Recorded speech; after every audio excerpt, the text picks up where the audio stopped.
Kusa bang mahinang loob mo at madali kang magpa-pressure sa ibang tao? Attorney G, ano may papayo mo sa mga mahihina ang loob na katulad ko?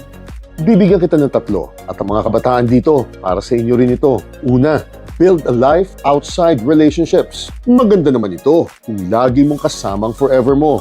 Ngunit mas maganda kung may iba ka pa rin buhay sa labas ng relasyon ninyo. Ibang mga kaibigan, ibang pinagkakaabalahan at ibang pinagkakakitaan. Dahil ang nagiging problema kung dependent na kayo sa isa't isa, ang nagiging basehan na lang ng fulfillment ninyo ay ang partner ninyo. Samantalang kung interdependent kayo, mas lumalago ang relasyon ninyo dahil parang nagsanib puwersa ang dalawang independent na tao. Lagi kayong may ambag na bago sa relasyon ninyo. Kaya nawawala ang insecurities ninyo dahil nagkakaroon kayo ng iba pang sources of fulfillment bukod sa partner ninyo. Pangalawa, learn to say no. Tandaan ninyo na hindi lang pera ang asset o ari-arian ninyo. Mahalaga rin ang oras ninyo, ang energy o enerhiya ninyo, ang health o kalusugan ninyo, at love o ang kayang ibigay na pagmamahal ninyo. Kaya habang maaga pa, matuto kayong humindi sa mga taong hindi karapat-dapat bigyan ninyo ng alinman sa ari-arian ninyo at iwasan ninyong ilagay ang sarili ninyo sa isang sitwasyon na napipilitan lang kayo dahil napilitan lang kayong umoo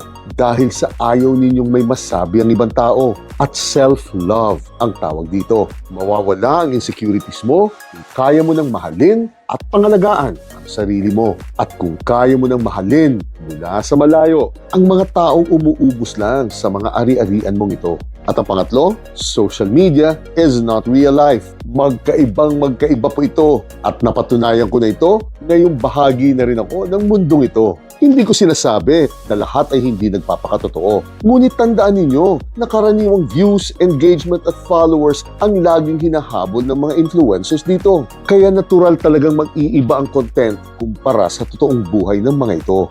Base nga sa karanasan ko, ang mga hindi nga mahilig mag-flex ay yung pa yung totoong mayayaman dito. At ang inaakala mong masusungit, mababait pala sa totoong buhay ang mga ito. At kung sino pa ang karaniwang masasayang posts, ay karaniwang matindi pala ang pinagdadaanan ng mga ito. Kaya huwag kayong may insecure at magpapadala sa mga napapanood ninyo sa social media. At matuto tayong makontento sa normal na buhay ng isang normal na tao. Dahil okay na okay lang ito. Chinel.